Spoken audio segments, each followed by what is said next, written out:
Extremists. Chinese President Xi Jinping pledging to work with Washington to combat cybercrime. He made the promise during a speech in Seattle on the opening day of his first state visit to the United States. President Xi also said he will push ahead with economic reforms without resorting to competitive currency devaluation. Today, he's scheduled to meet with some of the biggest business leaders out there, including Warren Buffett, Tim Cook, CEO of Apple.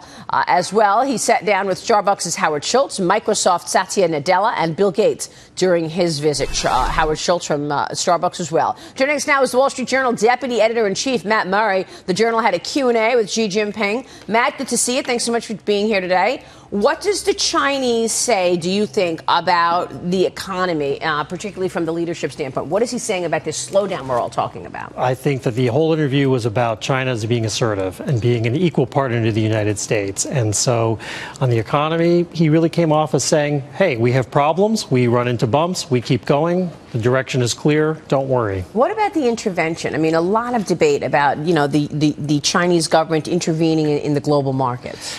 There was a pointed little remark I thought he made in our interview where he said, it's rare for us to intervene.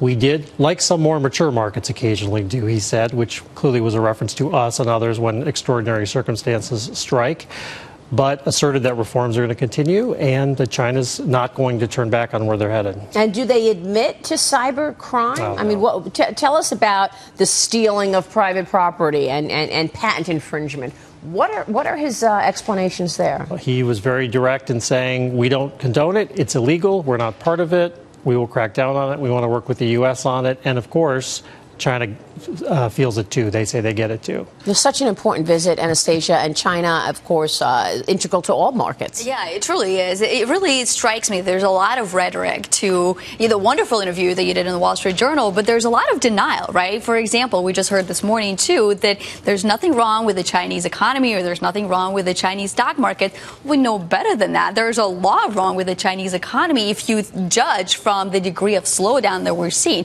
We saw this in the manufacturing PMI this morning, slowing down to 47. That is the lowest number in about 6 years. So it seems like we've got to get beyond that rhetoric and hopefully hear some solutions there from the president. Well, I think the other challenge with the economy is it's just so hard to understand. There's so little that we know about it. So what's behind the numbers? What do the numbers really represent?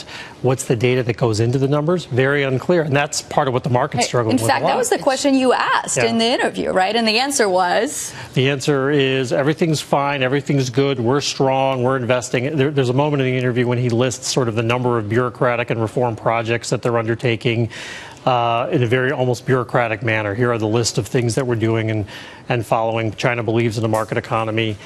We also asked him, interestingly, from the U.S. perspective about businesses and some of their complaints that China's making it harder for foreign businesses. And he said, nope, we're open to international investment. That's not going to change. But that doesn't ring true, does it?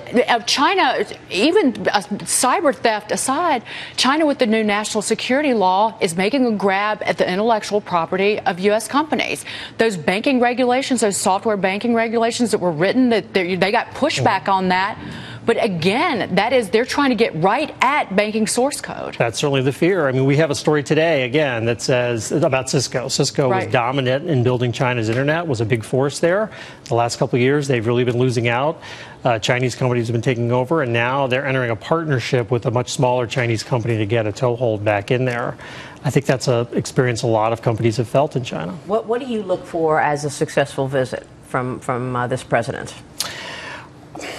I think it kind of depends on what you measure by success, Maria, I suppose. Part of it is the dialogue between the United States and China at least good in a workmanlike way? Can we get along, or is there going to be real problems doing business going forward? I think clearly the White House is sending lots of signals that they want to confront China on cybersecurity and talk to them about it. So it'll be interesting to see if there's actual meaningful discussion on that topic or a lot of happy talk. Well, we'll watch that. Matt, stay with us. A lot to talk about with you this morning. We're happy you're here.